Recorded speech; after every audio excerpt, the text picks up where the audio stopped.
Disney gets you to queue for 90 minutes for a shitty ride for 2 minutes. Because your perception has been shaped before you even get there. Your perception of Disney got shaped in November at 7:30 at night when you were watching an advert that come on through Coronation Street telling you how good it would be when you get to Disney next July. And you've spent 3 years dreaming about going. Disney could do anything after that, and you will buy, do it, queue up for it, take the heat, pay more for it, spend 3 times more than you ever expected because of what they did to you 2 years before you even got there.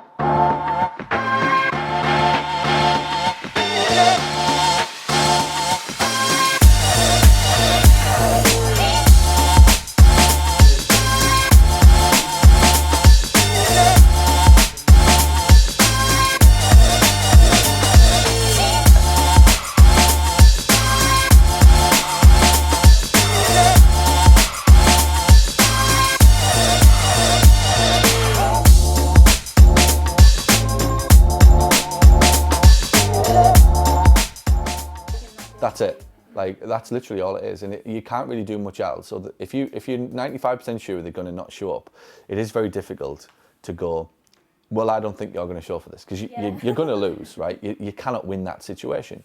But intuitively, you know that they're not going to come. Well, it's better the devil you know, and it's better that you strike first almost. So in my head, it would be, it's an eye for an eye almost in the beginning. She's DNA, she hasn't showed. That as soon as anyone does that here, to me, it's like you've chucked the first card at me. Yeah. I don't really have any loyalty now to you. You don't respect my time, so I don't really respect yours. Your behaviour is also telling me that you're not in a great deal of pain, and it's not that important to you. Mm-hmm. Otherwise, you would be here. It's well in with insurances, isn't it? Yeah, we know that. Yeah. So to me, that goes back to what I've always said. If I'm getting a phone call at 9:05, and you know you've looked at your list, and there's a big asterisk on it saying doubt about whether or not we'll show up. Yeah. And I get an emergency session at 4:00, or somebody's in a lot of pain or just wants to be in that day because they've rang and, can you get me in any sooner? Yeah, absolutely I can. Give me 5 minutes. And you just have a quick take stock of yourself, check that's all going on still, and just put that person in at 4, ring the other patient up and say we'll have to move the session.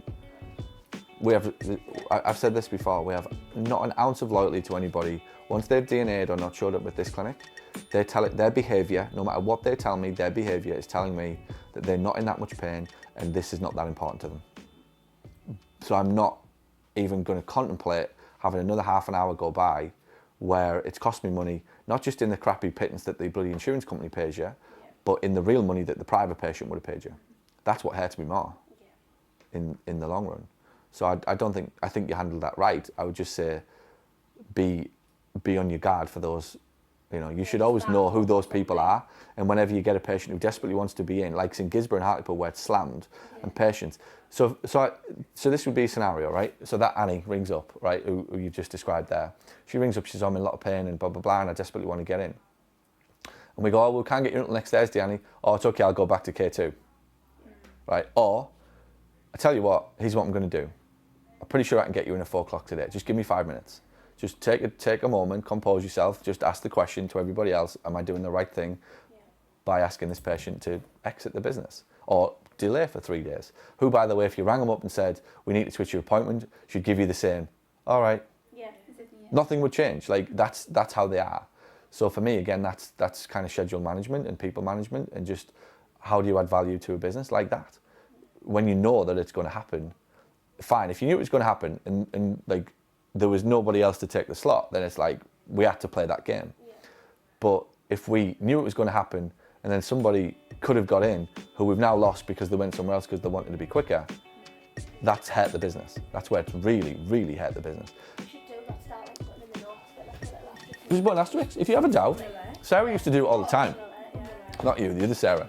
The other Sarah used to go, I just had a feeling. I'm like, for fuck's sake. Well, these feelings, you remember, like, it was in that room. I was like, these feelings of yours are fucking good. Like, is there any chance of acting on them rather than wait until after it's happened every single time and go, I just knew he wasn't going to show. I knew he was going to be hassle. I knew he wasn't going to pay the bill. I'm like, well, could you have told anybody, like, before there was an issue or before he didn't show for, like, the 19th time? So that's all you can do. You can't necessarily deal with it in the, like, in play, and you're not going to challenge them or call them out because you're just not going to do that. But your intuition will tell you that, can I do something to prevent what is most likely to happen, keep everybody happy, get patients in, keep revenue coming into the business. So there we go. So this is good, right? This is good. So if you have a taster who DNAs, who doesn't show up, what do we do? How about we take a deposit? A deposit. If you show up, I'll give you it back. That's it. Why wouldn't you? That's again, it's like, it's an eye for an eye. Like, I'm going out of my way to help this lady, right? It's costing me money to put that time in play. If she wants it, that's fine. But here's what we need to do. And this is just the business protocol. That if you want that free taster, we need to take a deposit that will be fully refunded to you if you show up at the end of the session. That's it. It's just simple people management. And if she doesn't like it, that's fine. What have I lost? Somebody who didn't show up for a fucking free session anyway. They're thinking that probably weren't going to show up anyway. Correct. And then if she goes, oh no, I don't want to pay that. Oh, that's fine. That's fine. That's business protocol. Enjoy the free report. There's a book there you can buy for $12.99 with some of the information in it. But that's all you say to her. Hey, Sally, this is, obviously we offered you that first session. Business protocol after that is that we can't give you another free session because it's obviously cost us revenue if people don't show up. We're more than happy to offer it to you, but we need to take a £50 deposit that will be fully refundable at the end of the session, assuming that you show up. And most likely she'll be like, oh no, I don't want to do that. And that's fine. I don't care. Like, what would I have lost? Yeah, I've lost nothing. And again, there's a fine line between like good customer service, and this is what's funny is like stuff goes on as I build a business and a second business and a third one. People are very quick to go, oh, customer service, and it's like there's a point where you go, it's not about customer service anymore. Like, you're the wrong fucking client. Like, this is not now about customer service. It's like, we're not a good fit. So I'm like, this conversation I'm about to have with you is actually about to test whether or not we're a good fit. It's not about customer service and being nice to everybody. It's about being incredibly nice and the best to the right client and nothing to anybody else other than respectful. And that's it. So it's not a case of get walked all over, and it's not just come on in and everybody bloody take the piss out of Paul Gough Physio Rooms and, don't show up for sessions and whatever else. But we'll all be nice to you because it's all in the name of great customer care. Like, not a chance. It's, if you're the right client to me in that situation would go, nope, I really respect that, no problem whatsoever. I totally understand it. I'm really sorry that I let you down last time because I probably cost you money, and I appreciate that there's 20 staff who need their bills paying at the end of every single month. And me not showing up impacted the business's ability to do that. Therefore, I'm very happy and I understand why you might want to take £50 off me, which is a fully refundable deposit, if I show up. I have no reason to believe that you would not keep that £50 or would keep that £50 because you've done nothing but try to help me in the interim. And if they click off for that, which they will, 7 out of 10 would, and they'll walk out the door going, that's a disgrace, or they go, that's whatever, I'm good with that. I'd rather sleep at night with some fucking dignity and self-respect than be walked all over. Yeah. Yeah. Like, I would never bill the 24-hour cancellation charge. It's a total. We've been through that before, and it's painful. I wouldn't bill that anyway. It's a total waste of time. Yeah, it's ridiculous, really. But yeah, it is. But we shouldn't have to be that way. I'd much be rather in favour of just going, screw you. Like, I don't want you in my business. And that's hard for a lot of people to accept. And even as you run a business, a lot of people can't see it like that and get confused at that line of the point where good customer service stops is usually where you have to start getting pretty clear on what your business actually is about and where it's going to go. Because then you'll make decisions and say certain things which will piss off the wrong client, but basically keeps it right for everybody else. Like, these 1 or 2 hate it, but these other 7 or 8 love it. And that's a classic example of that. That if we get caught up in the trying to be nice, too nice, like that situation's the same. It's like, okay, I'm going to play this game because I kind of have to. But if I don't, I'm not. I don't care. Like, and if that lady goes off and goes out of my account, good. Insurance company rings up and says they're not happy, good. I'm not happy. Sending me shitty patients who are costing me a fortune. Don't need the hassle. Happy to take it. Happy to take the patient if they're a good fit and they show up and we get our bills paid. The moment that they're not, I'm not. That's it. No, again, remember, because these people haven't showed up. They haven't not showed up yet. So it's back to an eye for an eye. The first Like, time we don't. absolutely. I'm basically going, hey, let me help you. This is all we're doing with everything that we do. Let me help you make a decision. Right now, you're scared, you're nervous as shit. You probably don't trust me in any way, shape or form, and you are begrudgingly going to come down. We understand that. We're happy to give you this opportunity to try and put all of that to one side and make a better decision about moving forward with us, right? That is a pretty big gesture for businesses. Not many businesses do what we do, where they take the time to publish all this stuff, spend money on ads, put time in there for phone calls, have a dedicated person on the phone pretty much all day long, ringing out, trying to help people. That is me going, that's my gesture, right? And I'm happy to give you 20 minutes, half an hour. It's all built into the business and the price and everything else. But the moment you don't show up for that first session, you're taking the piss. Yeah, I get that. Yeah. Like, you're abusing the goodwill and the trust. Going in. The only thing I would do, it's because again, it's not, our guarantee is not we make you healthy. It's were you happy with what we did. That's it. Yeah. That's always what I've said. That's the grey area. That's the big grey area, right? That again, as I teach it, you've got to understand you cannot promise everybody to be healthy. You can promise to do everything possible. Give them love, give them care, give them one-on-one attention, go way over and above what the NHS would do, make them the coffee, make them feel loved, special, warm, significant, everything. That's what people want, right? Yeah. And then if at the other end, like it used to happen to me, where patients would go, like it didn't work or whatever, but you did a hell of a lot more for me just by helping me answering questions and like talking to me about my family or whatever than any physio's ever done. That's what they pay for.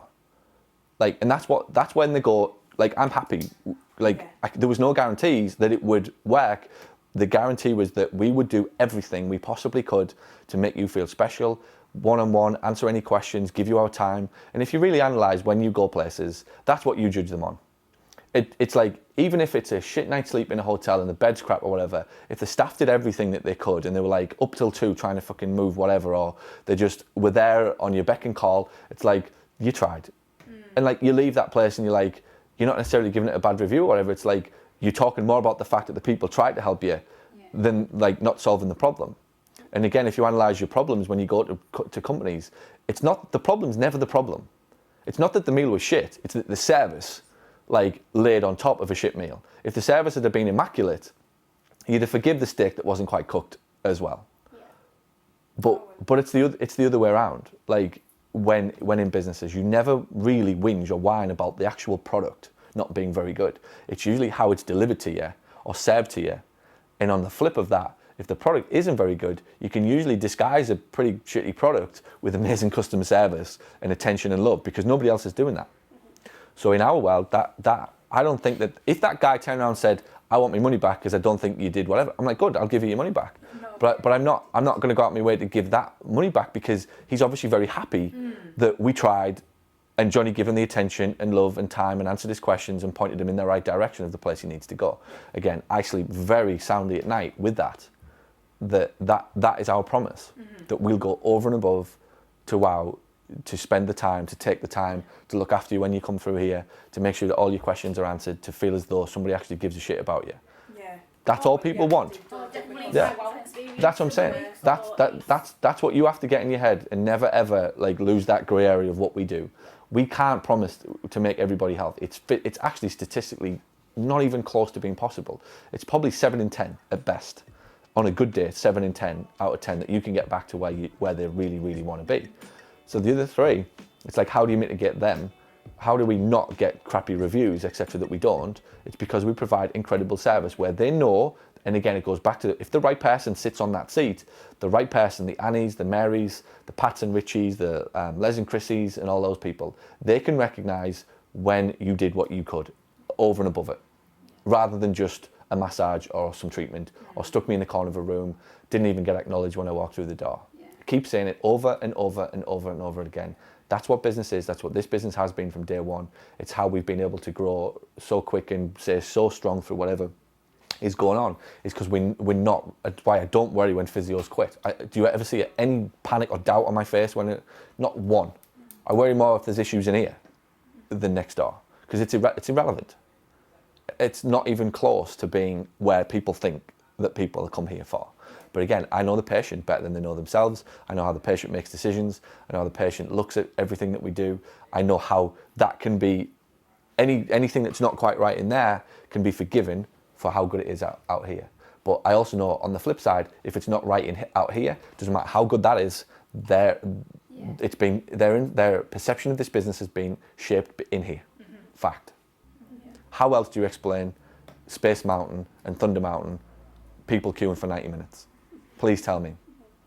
If somebody put Space Mountain up now and Thunder Mountain just out on the grass out there, would you queue for 90 minutes?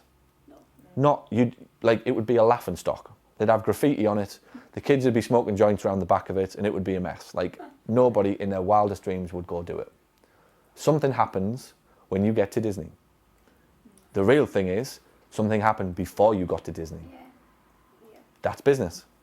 That's why I keep saying in here, everything is shaped around what you do for people, how you make them feel, the phone calls, the website, the facilities, the premises, whatever.